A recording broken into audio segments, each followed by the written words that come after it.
Bonsoir à toutes, bonsoir à tous. J'espère que vous avez passé un bon dimanche. Et nous, on est toujours à la foire du livre. C'est un bonheur. Il y a plein de chouettes auteurs, dont Cyril Pomès. On va parler de BD. Bonsoir Cyril. Bonsoir, Ça va, ça se passe bien? ça se passe bien. Je suis arrivé il y a peu, je découvre, je suis ravi. Première fois à Bruxelles? Non, pas du tout. Non. Et je connais même déjà un peu Touré Taxi. Je suis venu à d'autres bon occasions. Ouais, D'accord. tout à fait. Capitale de la BD quand même. Hein. Je sais que vous venez de Vous Toulouse. l'aurez noté également. Oui. Tout à fait. Des franco-belges. Nous, on vous connaît quand même un petit peu, si on aime la BD, pour le Printemps des Arabes, je trouve, qui était très bien. Chemin de fer, Le Fils de l'Ursari, encore Moon, ça c'était chez Rue de Sèvres déjà. Tout Troisième livre chez Rue de Sèvres, voilà, absolument. tout comme le petit dernier, le voici, le voilà, Les Enfants de Chatham, c'est génial. J'ai adoré, franchement, Merci j'ai beaucoup. dévoré. J'avais déjà dévoré Thomas la Vacherie parce que c'est un roman à la base, hein, Ok, oui, qui tout a à été fait. publié en 2024. Et c'est une super adaptation, franchement. Eh bien, je prends, merci beaucoup. Prenez. On va commencer par 3 petites questions, si vous voulez bien, Cyril. Tac au tac, hein, au questionnaire de Proust, vous y allez. Je vais faire de mon mieux. Vous êtes prêts? Ouais. Si vous étiez, Cyril, une couleur, vous saurez quoi? Le jaune, Ah ouais. ouais. Pourquoi? Comme ça, c'est ma couleur préférée. Il y en a partout chez moi, c'est un enfer. J'essaie d'en avoir moins. D'accord. J'essaie d'acheter moins d'objets jaunes. J'ai encore acheté un roman hier parce que la couverture était jaune. Ah ouais, parfois c'est ça, donc On rien en que est la là. couleur du Non, roman. non, il y a un souci, Ah oui, ouais. ça faut aller voir son médecin là. Il va falloir y Petit souci, penser, il a un ouais. petit souci. Donc le jaune sans problème. Si vous étiez une BD de référence, vraiment la BD pour vous, mythique. Les Watchmen. Les Watchmen d'Alan Moore. Et, Pourquoi parce que je pense que c'est la bande dessinée que j'ai peut-être le plus lue dans ma vie. C'est une bande dessinée qui marque quelque chose de charnière chez moi. J'ai lu beaucoup de comics quand j'étais ado et j'ai redécouvert un peu le comics, mais finalement détourné et maturé avec cette Ouais, bande c'est vrai. dessinée. Ouais. Les Et, Watchmen. donc c'est un truc qui fait une espèce de trait d'union sur l'ensemble de ma petite vie jusqu'ici. Pas mal. On ira voir, on ira feuilleter. Et si vous N'hésitez étiez, pas. dernière question, un héros de bande dessinée? Je vais rester dans le comics, je serai Daredevil ou Daredevil, je ne sais pas comment on dit, parce que c'est celui que je voulais être quand j'étais gosse. Et, alors il est aveugle, mais Bah du ouais. coup il a développé tout le reste. Il y a quelque chose de très, très romanesque, de très romantique dans ce personnage, qui m'a toujours touché et qui me touche encore aujourd'hui. Vous êtes romantique donc? Il faut croire que je suis romantique, Un petit peu, je hein. me suis piégé tout seul. Bon, je crois qu'on l'est tous un peu, non? Franchement. J'espère. Ouais, j'espère aussi. En tout cas, vous êtes l'invité de LCR ce soir.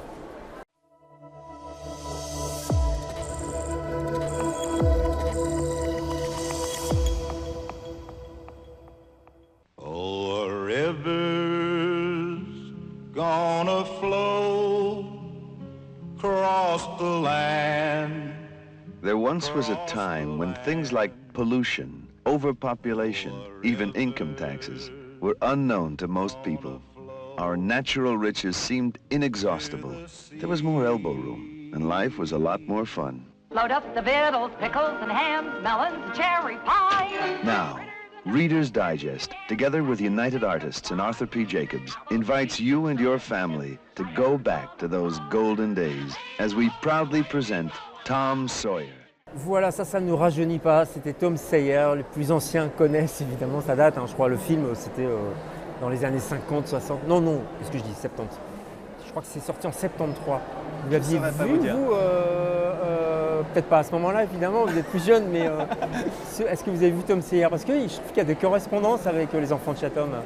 Alors c'est bien que vous en parliez parce que si j'ai pas vu le film, en revanche, j'ai regardé assidûment la série animée Oui, qui était pas mal. Hein. japonaise, qui était vraiment super, que j'ai redécouverte pour l'occasion juste avant de travailler sur Chatham. Tous les prétextes sont bons. Ah oui, Et allons-y. je me suis rendu compte qu'en plus la série suivait scrupuleusement l'histoire du roman de D'accord. Mark Twain. Donc voilà. Ah ouais. C'est important, scrupuleusement. Est-ce que vous avez suivi scrupuleusement l'histoire de Thomas la Vacherie? Est-ce que je pourrais me targuer d'avoir suivi scrupuleusement? Non, j'ai pas fait ça parce que sinon, qu'est-ce Ouais, que quel j'apportais intérêt? à cette Quel histoire? intérêt? Ouais, c'est ça. Je me suis permis, je crois, de m'en emparer sans trop trahir. Il faut toujours trahir un petit peu, je crois, dans l'adaptation, mais Et qu'est-ce que vous avez, c'est quoi la patte que vous avez amenée, si je puis dire? Alors, Moi, je crois savoir, hein, mais je vous laisse répondre. Ouais. je commence. Ouais. Bah oui. Ouais, C'est ça vous marche. l'auteur, ouais. Par rapport au roman, donc si j'ai bien compris, vous l'avez lu. Par rapport au roman, il y a déjà un parti pris narratif où j'ai fusionné toutes les petites histoires qui au départ étaient un peu morcelées, qui étaient un peu en une seule. Et j'en ai fait une seule et même trame narrative qui est menée un peu tambour battant. Ouais. Voilà. Moi, j'ajouterais la tendresse qui existe déjà dans le roman, mais vous arrivez, je trouve, à la croquer. On dit ça pour le dessin. Ben, merci. Et ça, c'est pas facile, je trouve, dans le visage des enfants, dans cette institutrice incroyable. On rêve tous d'avoir une institutrice. On est d'accord. Il faut savoir que c'est une institutrice qui fume la pipe en classe, Ouais, qui aime bien les mauvais élèves. elle est parfaite. Elle est géniale, hein? C'est vraiment mon premier point d'accroche avec le roman. Quand mon éditrice Charlotte Moonlick m'a proposé ce roman à adapter, je suis tout de suite tombé amoureux de cette institutrice et je me suis dit comme vous, si j'avais pu la voir Mais quand oui, j'étais petit. Et voilà, Mrs. Ruffo. Mrs. Ruffo, oui. Tout à fait. Ça sonne bien. Alors sinon, on suit Sam et Alice, c'est deux gamins de ce village. Le village, c'est Chatham. On est dans l'Alabama, c'est ça, 1920 plus ou moins. Précisément. C'est ça, enfin précisément. Non, c'est important, ceci dit, Ouais. parce qu'il y a quand même la récession qui plane. C'est des années un petit peu difficiles quand même. Et à Chatham, c'est un village tranquille, on va dire, non?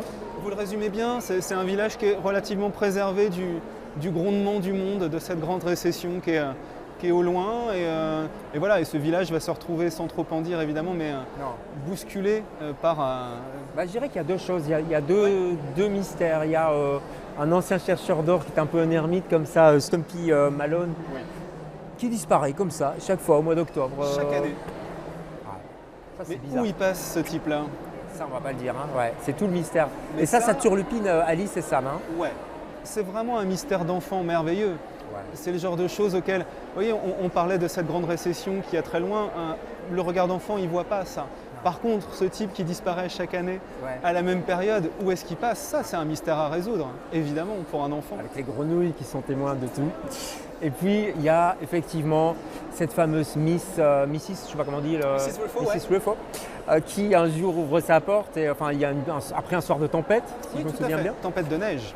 Très bien dessiné d'ailleurs. Merci beaucoup. Mais c'est pas facile, j'imagine. C'est Ça pas doit pas évident. être facile, non, non. Il y a les chevaux et les tempêtes. On dit toujours les chevaux, c'est ce qu'il y a de plus dur, hein, Je c'est suis ça? parfaitement d'accord. Moi, C'est les d'accord. chevaux, ça reste une catastrophe. Les tempêtes, j'ai un peu progressé. D'accord. Ouais. Allez. Ouais, elle est bien votre tempête. Mais voilà, il y a un bébé, le petit homme, qui est déposé sur le pas de sa porte. Et là aussi, d'où vient-il?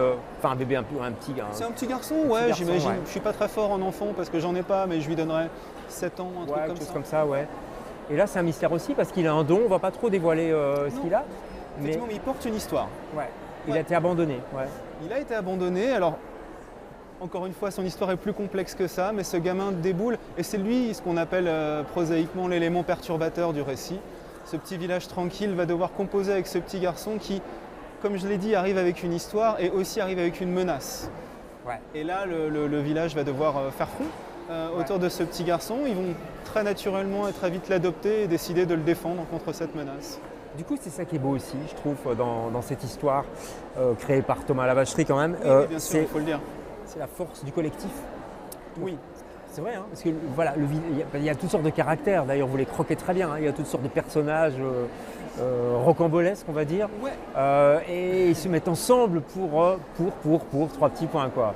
Pour 3 petits points, il y a un truc qui est très rigolo, c'est que quand j'ai eu fini l'album et que j'ai revu les pages, je les ai reparcourues, j'étais convaincu que Alice et Sam, donc les deux enfants, les deux personnages principaux, étaient beaucoup plus présents. Et dans mon souvenir de lecture du roman, ils étaient au cœur de ce roman. Et à revoir les pages de l'album, c'est pas qu'ils ne sont pas si souvent là, mais les adultes prennent aussi une très très grande place. Et finalement, la distribution des rôles est beaucoup plus large et beaucoup plus variée que ces petits-enfants. Tout est vu de leur point de vue. Ça, c'est un truc que je ne peux pas m'empêcher de le faire. J'ai tendance à, si je peux dire, filmer un peu en contre-plongée. Il y a cette volonté d'adopter un regard d'enfant, en tout cas pour cet album. Et par contre, il y a ces adultes qui sont très acteurs aussi de cette histoire. Un mot sur le dessin. On va voir quelques plans de la manière dont vous dessinez, je trouve, qui est très, très sensible, dont vous dessinez les visages, notamment les traits. Comment vous travaillez? Je travaille toujours, ça c'est quelque chose que je tiens à dire, je travaille toujours d'après documentation, c'est-à-dire d'après des photos au départ. Il y a très peu de dessinateurs ou de dessinatrices que je connais qui ont vraiment tout en tête et qui portent tout. Pour moi, c'est des gens qui ont quelque chose de génial. Je n'en fais pas partie, j'ai besoin d'avoir une matière de départ qui est souvent la photographie. Et à partir de là, je peux je peux commencer à... D'abord au crayon ou d'abord au stylo? Au niveau technique, je commence par faire mes storyboards, on va dire crayonnés.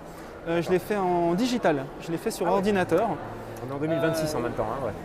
Ouais, mais alors ça permet vraiment quelque chose, c'est que moi j'ai tendance à filmer, comme j'ai tendance à m'attacher beaucoup à mes personnages, je filme entre guillemets très près. Et le fait de le faire en digital me permet, par exemple, si je fais un personnage qui fait cette taille-là, de le réduire. Et du coup, je peux dégager du champ autour de lui et du décor et ça peut respirer à nouveau. Donc voilà, je commence par ça et pour accélérer un petit peu. Après, j'imprime ce crayonné, je le mets sur une table lumineuse, je mets un beau papier dessus et j'y vais à l'encre. Et puis la couleur. Pas trop de jaune quand même, hein. Attention. Il y en a quand même pas mal. Ouais, j'ai remarqué. J'ai pas pu m'empêcher. Maintenant que vous dites, mais il y a du bleu aussi. Les gens vont plus voir que ça, Non, j'aurais jamais dû répondre au jaune. Oh, ça va. Ça va, il n'y a pas que du Il y a un jaune. peu de tout, vous êtes maîtrisé. Mais le titre est en jaune quand même. C'est pas moi qui l'ai choisi le titre, je vous jure que c'est vrai. Par rapport à l'histoire, ce qui vous a séduit aussi, c'est cette histoire, j'ai dit, de solidarité, mais c'est presque politique aussi. Vous voyez ce que je veux dire au sens large du terme. Et j'ai vu une vidéo de vous il n'y a pas tellement longtemps sur Arte, sur une plage, je crois que ça devait être à Calais, voilà, où vous sembliez fort engagé par rapport à la cause des réfugiés. Vous êtes un dessinateur engagé également? Écoutez, je ne sais pas si je suis ou si j'ai été engagé. Il y a eu des sujets à une époque qui m'ont vraiment passionné, qui étaient ceux des migrations, pour lesquels j'ai beaucoup travaillé, beaucoup dessiné. Depuis un certain temps, je suis revenu à la fiction, pure et dure, si je puis me permettre. Là, on est encore un peu plus dans de la fiction, puisque c'est de la jeunesse. Je ne sais pas si cette phrase a un sens. Mais en tout cas, je ne sais pas s'il y a une donnée politique dans les enfants de Chatham. Je ne sais pas si c'est nécessaire qu'il y ait une portée politique ou pas. Par exemple, pourquoi c'était important pour vous de faire ces interviews pour Arte? Ah, à l'époque de la jungle de Calais. Ah oui. Déjà, c'est parce qu'on me l'avait proposé. Enfin non, on me l'avait imposé, je crois. Il était question qu'on m'avait obligé à parler devant une caméra. C'est très beau ce que vous dites, je trouve. Enfin, c'est gentil. Non, mais voilà. J'avais été très touché. C'était une expérience très forte dans ma vie. Parler d'un cadeau que quelqu'un vous a donné, qu'un coétien vous a donné. Vous avez vu ça? Oui, j'ai vu ça. Tout à fait. On peut aller retrouver ça d'ailleurs sur YouTube, je crois, ou sur la chaîne Arte. Il y a eu un avant et un après la jungle de Calais pour moi à l'époque. Oui, bien sûr. Et depuis, ça m'a amené aussi à faire des livres comme je parle du fils de l'Ursari par exemple, qui est aussi chez Rutzer, qui est une histoire de migration. J'ai fait un autre album chez Futuropolis qui s'appelle 9603 km qui parle de ça. Donc on n'est jamais très loin. Pour essayer de raccrocher les wagons, si c'est possible, avec les enfants de Chatham,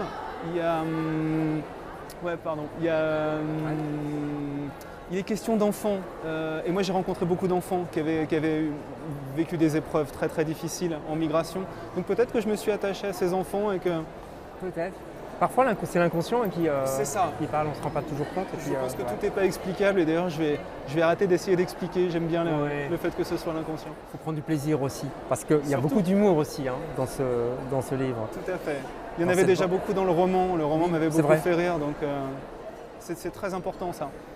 Ça s'appelle Les enfants de Chatham, je remonte une dernière fois la couverture, c'est chez Rue de Sèvres, très bonne maison d'édition, vraiment. Et c'est Cyril Pomès qui était avec nous aujourd'hui pour cette dernière émission ici à la Foire du Livre. On se retrouve nous lundi prochain avec d'autres auteurs, on ne va pas abandonner les auteurs ni les autrices, ni les artistes de manière générale. Et merci beaucoup Cyril. Merci de m'avoir reçu. Bonne foire, avec plaisir, c'était vraiment un plaisir. Et donc nous on se retrouve lundi avec d'autres invités. Passez une bonne fin de week-end et à demain. Bonsoir.